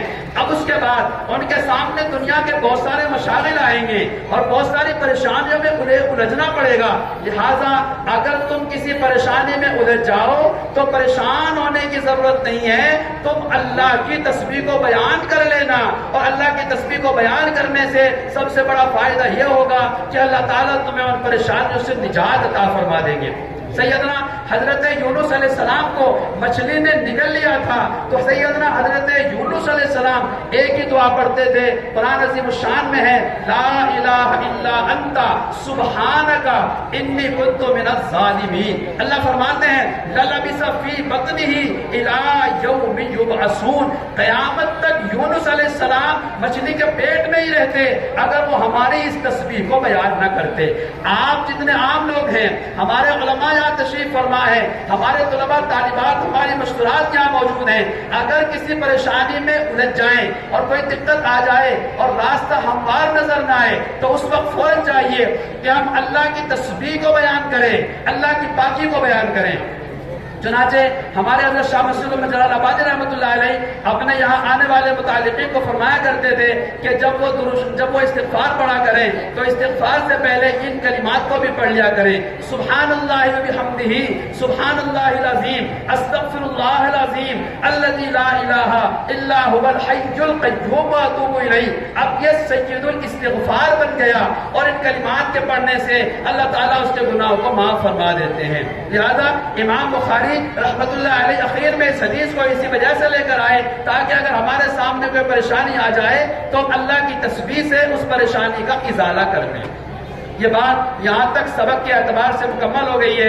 اب یہ بخاری ہمارے سامنے ہے، آج اس کا اختتام ہو گیا اور آج یہ بخاری شریف مکمل ہو گئی ہے۔ یہ بخاری شریف بڑی کتاب ہے، اصح الکتب بعد کتاب اللہ، قرآن مجید کے بعد اگر کسی کتاب کا درجہ ہے تو وہ بخاری شریف کا ہے۔ اب دیکھیے بخاری شریف کے بارے میں ہمارے مشائخ نے تجربات بیان کیے ہیں۔ ختم بخاری کے بعد میں اگر کوئی بندہ کوئی بھی دعا کرتا ہے اللہ تعالیٰ اس کی دعا کو رد نہیں فرماتے۔ ہمارے مشائخ نے اپنے تجربات بیان کیے ہیں۔ ایک محدث کہتے ہیں کہ میں نے اپنی زندگی میں بخاری کا ختم 120 مرتبہ کیا ہے۔ جب کوئی پریشانی سامنے آئی ہے میں نے بخاری کو پڑھا ہے اور اس کے بعد میں اس کے واسطے سے میں نے دعا کی ہے، اللہ تعالیٰ نے میری دعا کو رد نہیں فرمایا۔ چنانچہ امام بخاری رحمۃ اللہ علیہ کہ 200 سال کے بعد میں اس زمانے میں بخارا میں جہاں ان کے مزار قبر ہے قحط پڑ گیا، بارش ہونا بند ہو گئی، لوگوں نے بڑی محنتیں کی اور اللہ تعالیٰ سے صلاۃ استسقاء پڑھ کر دعا کی مگر بارش ہونے کا نام نہیں لیتی تھی۔ امام بخاری رحمۃ اللہ علیہ کی قبر پر لوگ گئے ہیں اور ان کے توسط اور واسطے سے دعا مانگی ہے، اللہ رب العزت نے بارش عطا فرمائی، یہاں تک کہ اتنی سخت بارش ہوئی کہ بخارا سے لے کر خرطنگ کے سارے راستے تنگ ہو گئے اور بارش موسلادھار برستی رہی۔ آج یہ بخاری ہماری اس مجلس میں ہماری طالبات نے مکمل کی ہے، ہم تمام حضرات یہاں بیٹھے ہیں، گویا اس وقت میں ختم بخاری کے بعد میں جو دعا کی جائے گی اللہ رب العزت ہماری دعا کو رائے گا نہیں فرمائیں گے اور رد نہیں فرمائیں گے۔ آج امت کے حالات بڑے عجیب ہیں اور غور کرنا چاہیے اور سوچنا چاہیے کہ ابھی ترکی کے اندر اور یہاں پر ملک شام کے اندر جو زلزلے کے معاملات پیدا ہو رہے ہیں، 50,000 بندے زمین دوز ہو گئے ہیں، بلڈنگیں ٹوٹ گئی ہیں، زمین اللہ کے قبضے قدرت میں ہیں، آسمان اللہ کے قبضے قدرت میں ہیں۔ ہم ذرا ان چھوٹے چھوٹے مکانات کو دے کر ذرا پریشان ہم اپنے اوپر یہ سب تمام چیزوں کو بلند نہ کریں، یہ سب اللہ کے اختیار میں ہیں۔ گناہوں سے بچیں، گناہوں سے بچیں، گناہوں سے بچیں، اپنے آپ کو اللہ کے قریب کریں اور اپنے دل میں اللہ کا خوف پیدا کریں۔ اللہ تعالیٰ مجھے بھی اور آپ تمام حضرات کو بھی ان تمام باتوں پر عمل کرنے کی توفیق عطا فرمائے۔ وآخر دعوانا ان الحمد للہ رب العالمین۔